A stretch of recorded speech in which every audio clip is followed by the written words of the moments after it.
สวัสดีครับชาวฟิตเวย์นะครับก็สืบเนื่องจากนะครับผมได้เปิดตัวคลิปโรงงานไปนะครับมีทั้งหมดอยู่2คลิปนะครับเป็นการลงทุนของโรงงานมากกว่า150 ล้านบาทนะครับเปิดตัวคลิปนี้ออกไปนะครับก็มีคนนะครับทักทั้งเมสเสจส่วนตัวนะครับแล้วก็ทั้งในคอมเมนต์นะครับบนโซเชียลบอกว่าพี่แดนนี่เก่งจังเลยพี่แดนนี่สุดยอดจังเลยนะครับผมต้องการออกมาเล่าว่านะครับทุกอย่างมันไม่ได้สมูทแล้วก็สวยงามเหมือนกับในนิยายหรือว่าในทฤษฎีนะครับผมกว่าที่ผมจะได้โรงงานมาเนี่ยผมจะต้องเสียค่าโง่เนี่ยนะครับไปมากมายนะครับ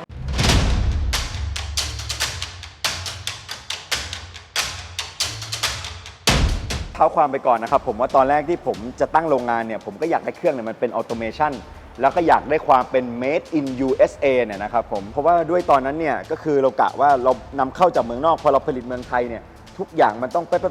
ะเครื่องนี้มันก็หรูมากเลยนะครับก็คือเครื่องฟิลนะครับเครื่องนี้นะครับมันสามารถที่จะจับถุงขึ้นมาเองกางถุงเองใส่ผงเองเช็คน้ำหนักเองซีนเองนะครับคือเครื่องดูแฟนซีมากนะครับสามารถที่จะ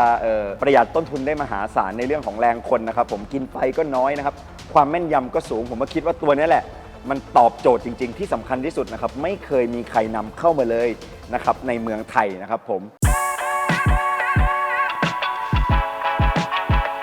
อาการแรกที่มาเลยนะครับผมก็คือความดีเลย์นะครับคราวนี้ดีเลย์เนี่ยผมไม่ใช่คนจุกจิกนะดีเลย์เนี่ยนะครับลีดไทม์ตอนแรกเขาบอกว่าเครื่องใช้เวลาเตรียม6 เดือนเอาเข้าจริงเนี่ยนะครับกว่าจะเสร็จเราได้ทำเทสครั้งแรกเนี่ย2 ปีครับท่านดีเลย์ไป 1.5 ปีนะฮะก็คือ4 เท่าอ่ะอาการที่2นะครับก็คือตัวแฟตเทสไอแฟตเทสเนี่ยนะครับมันล้มเหลวรอบที่1ล้มเหลวรอบที่2ล้มเหลวรอบที่3จนรอบที่4ครับแฟตเทสผ่านผมก็ยังทำใจดีสู้เสืออยู่นะครับคิดว่ามันต้องใช้ได้อย่างแน่นอนอาการ3นะครับก็คือว่าเป็นเรื่องของ commissioning คือการติดตั้งเครื่องนะครับติดตั้งในที่นี้ก็คือเครื่องจะส่งมาเมืองไทยเขาจะเอาช่างฝรั่งนะครับผมแม่งก็คิดเลยเป็นวิศวกรรมเอนจิเนียร์จากอเมริกาแบบระดับเทพเลยบินมาปุ๊บนะเฮ้ย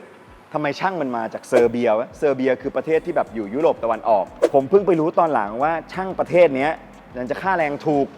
พอมันมาถึงเนี่ยผมก็ถามมันว่าเคยติดตั้งเครื่องนี้ไหมมันก็มองหน้ากัน2 คนแป๊บหนึ่งแล้วก็บอกว่าน่าจะเคยพอเข้ามาที่โรงงานผมอย่าลืมนะผมจ่ายสำหรับฝรั่งคนนี้ค่าเดินทางมาติดตั้งเนี่ย1 ล้านบาทนะพอเข้ามาที่โรงงานปุ๊บเนี่ยปรากฏว่าเขาเห็นเครื่องเขาก็ถามผมว่ามีเครื่องมือให้ไอไหม What the ผมก็ถามกลับว่าแล้วไอจะรู้ได้ไงว่ามันต้องใช้เครื่องมืออะไรแล้วถ้าเกิดยูอยากได้จริงยูก็ต้องบอกรายการมาก่อนไอ้นี่แม่งมาแบบตัวเปล่าประแจมันยังไม่มาเลยแล้วแม่งมาเอาแค่มือมาอย่างเดียวแล้วจะมา commissioning ติดตั้งเครื่องเนี่ยหลัก10 ล้านบาทก็ตอนเปิดเครื่องนะครับคนนึงเป็นวิศวกรคนนึงวิศวะไฟฟ้าไอ้นี่มันก็เล่าให้ผมฟังเลยแบบนู่นนี่นั่นมันทำโปรเจกต์นู้นโปรเจกต์นี้โปรเจกต์นั้นโอเคผมก็ฟังมันไปเรื่อยๆปุ๊บเสร็จปุ๊บมันต่อไฟเปิดเครื่องเสียบปลั๊กปุ๊บระเบิดตุ้มโอ้โหแม่งวิศวะไฟฟ้ากับวิศวะเครื่องกลค่าจ้าง5 วันติดตั้ง1 ล้านบาทแม่งเสียบปลั๊กทีระเบิดตุ้มผมก็ไม่ได้รู้เรื่องอะไรเกี่ยวกับเครื่องจักรมากอะแต่ผมรู้ว่าอันนี้มันไม่ใช่เสียงของเครื่องที่ดีแน่นอนอะพอหม้อแปลงมันระเบิดปุ้มใช่ไหมเราก็ต้องสั่งไอ้หม้อตัวนี้เข้ามาใหม่เพราะว่ามันไม่มีสำรองแล้วก็รอไป5 วันนะครับเสียเวลานะครับกว่าจะมาพอหม้อแปลงมาถึงปุ๊บนะครับรอบนี้ไม่ระเบิดละนะครับไอ้นี่มันทำได้ไม่ระเบิดละแต่ว่าพอเห็นเรื่องของการจับถุงขึ้นมากลางแล้วก็ฟิลพาวเดอร์โอ้โหลองกันแบบอาทิตย์หนึ่งเต็มๆครับล้มเหลวแบบไม่เป็นท่านะครับ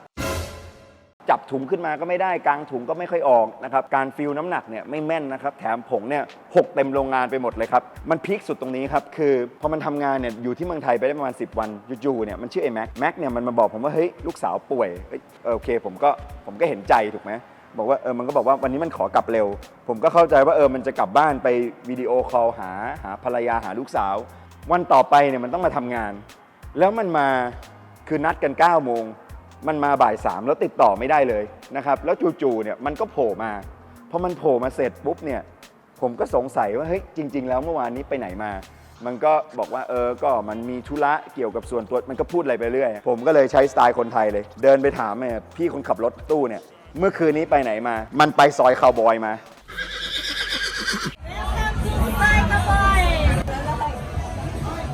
คือแม่งพีคมากนะครับผมจะบอกว่าแม่งไม่เอาประแจอะไรมาเลยแต่มันเอาไขควงมา1 อันแล้วแม่งใช้แบบสุดกำลังใจจริงๆสรุปนะครับมันก็พยายามที่จะทำมันก็ทำถึงจุดหนึ่งแล้วคราวนี้มันก็บอกว่าโอเคมันจะต้องกลับละนะครับผมก็อีเมลคุยกับบริษัทนะว่าเฮ้ยช่างยูติดตั้งไม่ได้แล้วจะกลับไปได้ยังไงนะครับแต่สุดท้ายไอ้เนี่ย มันถึงวันที่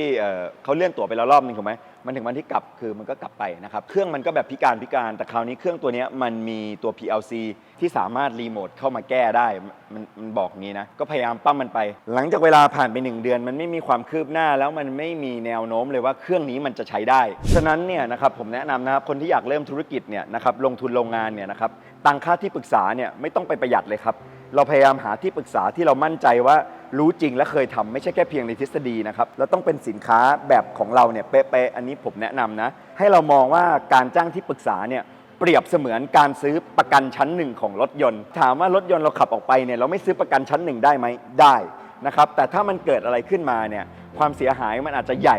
เกินกว่าที่เราจะจ่ายไหวตรงนี้ก็ให้นึกเสมอว่ามันเป็นค่าเบี้ยประกันไปนะครับมองให้มันเป็นต้นทุนส่วนหนึ่งของต้นทุนทางธุรกิจครับแน่นอนตอนแรกเนี่ยผมก็ไม่ได้มารู้เรื่องพวกนี้นะครับแล้วก็จับจุดได้อย่างหนึ่งว่าโอเคเมื่อมีเครื่องเสียนะครับมันต้องแอคชั่นไวนะครับต้องมีช่างมาซ่อมได้ภายใน3 ชั่วโมงนะครับผมเพื่อไม่ให้มันมีเรื่องของดาวน์ไทม์หรือว่าการหยุดของการผลิตนะครับที่สำคัญที่สุดเนี่ยนะครับพอมันมีช่างในไทยแล้วมันมีการซ่อมเครื่องทุกวันอย่างเงี้ยครับเราก็จะเกิดความแตกฉานแล้วก็เข้าใจไอ้เครื่องพวกนี้มากขึ้นครับแล้วก็ผมก็ได้มารู้เรื่องเกี่ยวกับ morphology นะ morphology ก็คือมันเป็นคล้ายๆกับพยาธิสภาพนะครับของผงนะครับว่าผงพวกนี้มันไม่จำเป็นที่จะต้องใช้เครื่องออโตเมติกนะครับควรใช้เครื่องเซมิออโต้จะดีกว่านะครับผมละทิ้งความฝันผมไหมที่อยากได้ออโตเมติกโรงงาน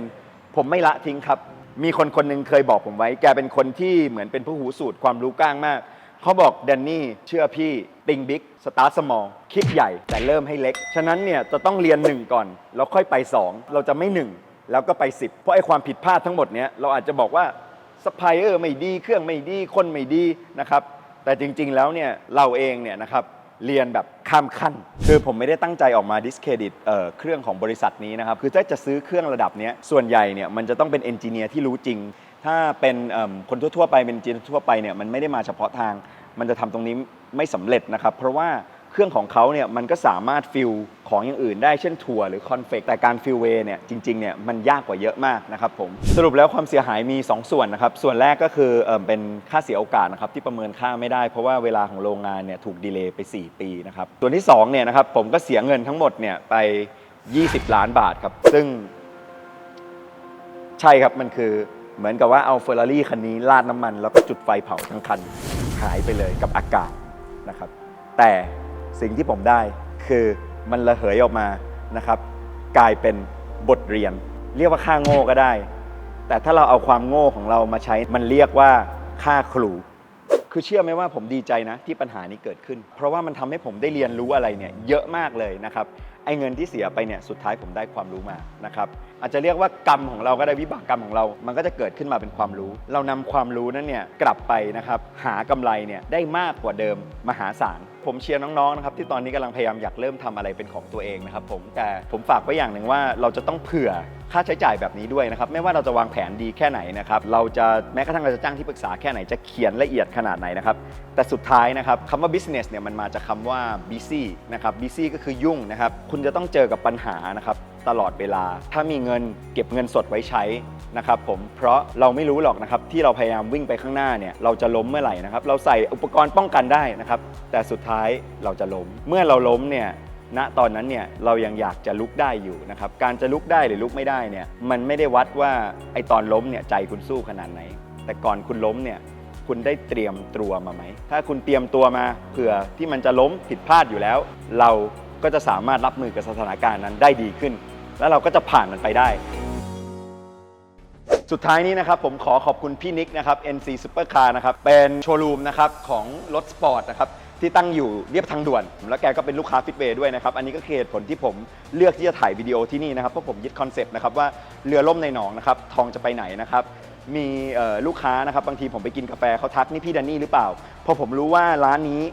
เจ้าของเป็นลูกค้าฟิตเวย์เนี่ยผมก็จะล็อกเลยว่าถ้าผมจะไปกินกาแฟผมจะไปแค่ร้านนี้เท่านั้นนะครับเพราะว่าผมก็อยากจะให้เขาเรียกว่า multiplier ของเงินนะในหลักเศรษฐศาสตร์เนี่ยมันวนอยู่นะครับในครอบครัวของเรานะครับในครอบครัวของฟิตเวย์นะครับสุดท้ายนี้นะครับน้องไม่ว่าจะเจอปัญหาอะไรก็แล้วแต่ก็ตามนะครับยิ่งน้องคิดใหญ่เท่าไหร่นะครับน้องจะยิ่งเจ็บเยอะเท่านั้นแล้วถ้าเกิดน้องทำใหญ่เท่าไหร่นะครับรับประกันได้เลยครับบาดแผลนะครับมันจะลึกนะครับเจ็บแต่สุดท้ายมันจะแกร่งเราไม่ได้วัดกันที่ความสามารถนะครับหรือความรู้นะครับแต่วัดกันที่ความอดทน ที่คุณจะสามารถยืนระยะได้ครับแต่ถ้าคุณมุ่งมั่น